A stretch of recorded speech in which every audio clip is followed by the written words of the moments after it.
ఏ బాటైనా పర్వాలేదంట, సమయంతో సాగటమే మన సింపుల్ సిద్ధాంతం.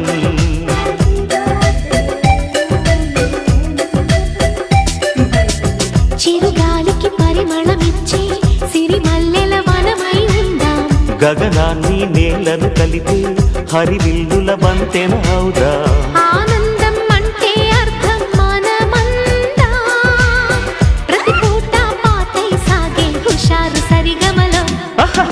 ఎన్నో ఎన్నో రాగాలుండే సంగీతం కాదా, చల్లకి నవ్వుల కేరింత.